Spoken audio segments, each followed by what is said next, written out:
The number one, or maybe top three, block positioning mistakes that we see every day for intermediate and advanced players. We're gonna hit it up in this video and we're gonna show you what goes wrong and how to fix it.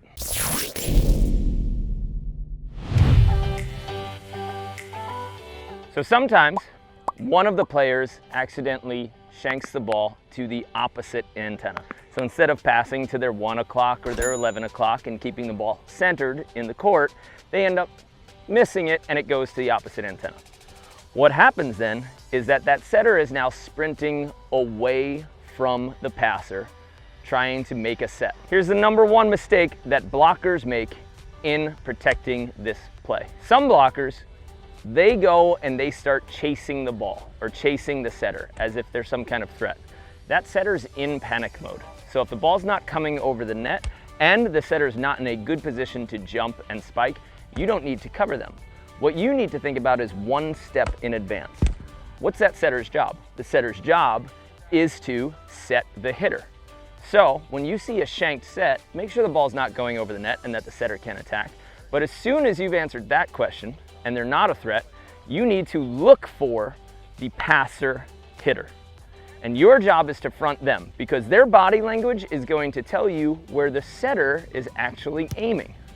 If you look at where that player is setting up, how they're approaching the net, and you get a real good glance at them, you're gonna know exactly where they want the ball to end up. So that's where the setter is going to aim. So that's where the blocker should position themselves so they can front the attacker and then continue on with their play call. Another mistake we see blockers make as soon as that shank happens is they have no faith that the setter is going to make a good play.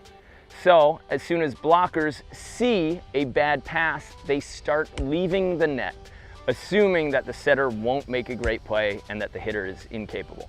The only problem with that is that if the setter does make a good play, they do their job like they're supposed to, you're not ready to play defense because you're back at the net. So maybe it's a 50-50 set, it's halfway over the net, maybe it's really tight and that player can juice, or maybe you're just going to waste an opportunity at throwing an overset back.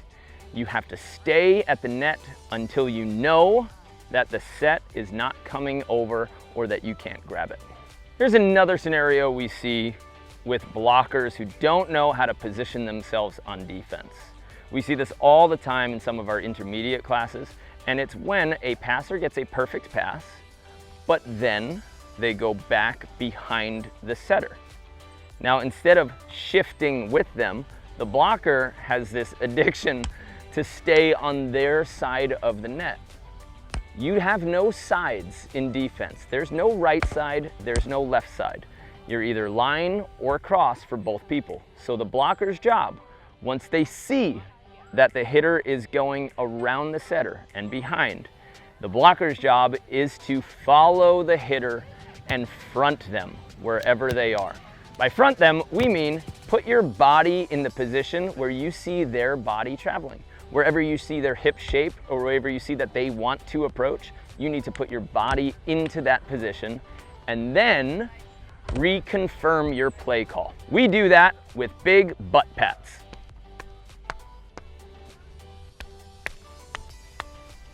If you watch AVP matches or FIVB matches and you watch closely but you don't follow the ball, you only follow the defensive team, you're gonna see players smacking their tushes all the time. So what that's telling is that we maybe are confused about the signs.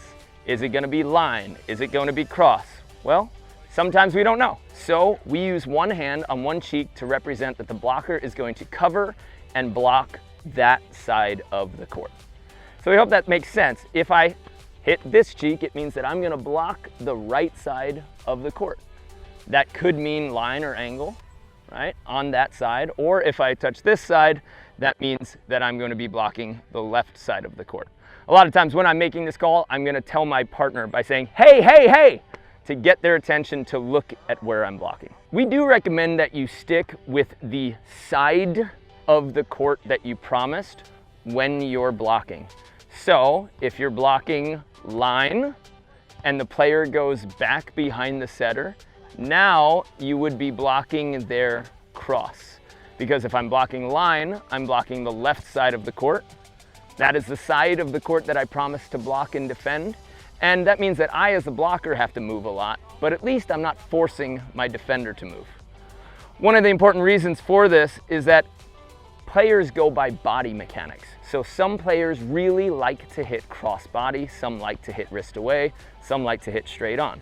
When you have a designated play call, a lot of times you're relying on what's that person's favorite type of swing. Because their favorite type of swing is not necessarily a location, but it will follow body mechanics. So that's why we can choose how to block and play defense. So if you decide to block one side of the court, then you block that side of the court because that is that player's favorite side. So if the hitter goes back, you stay on the side of the court that you promised, but you reconfirm with a butt tap where you are going to defend. You should be tapping your butt every single time the ball goes onto the other side of the net and the other team is about to set up their offense. So now let's talk about the other side of the net, the offense, and how they fix that problem when they shank a ball to the opposite sideline. So when a player shanks a pass or a dig to the opposite antenna, what we see a lot is that that player then follows their setter that's running away from them, as if they're going to go and try to help them set. That puts them super early and super close to the net by the time the contact is actually happening. So if that setter makes the best play possible, you're not ready to attack it. We're gonna rely on our setter to make the best set possible. So when I shank a ball to the other side of the court or the other antenna, what I'm gonna do is I'm gonna position myself for either a middle set or a with you set. What I'm gonna do is I'm gonna shift myself towards the middle of the court and then call middle, middle, middle, and I'm going to wait behind half court until I see the result of that set. If my player then creates a perfect ball, I can kill it. If they make a mistake, usually that ball comes far off the net. At least I'm behind the ball enough to come forward and have vision for when I have to send a free ball. Don't charge your setter. Let them make the play, tell them where to set, and set yourself up so that you're ready if they make the perfect set. Thanks for watching our video on defensive positioning and where the blocker should stand.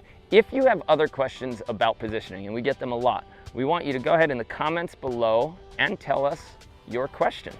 Right?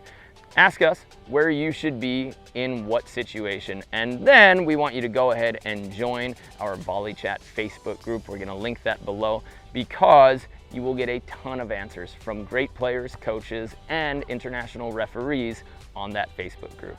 If you ever want to search for more information on defense and positioning, head to betteratbeach.com in the blog section and enter your search query into the search bar, and it'll populate all of our blogs and videos for you. Hope you enjoyed this rendition of me on camera. Check you later.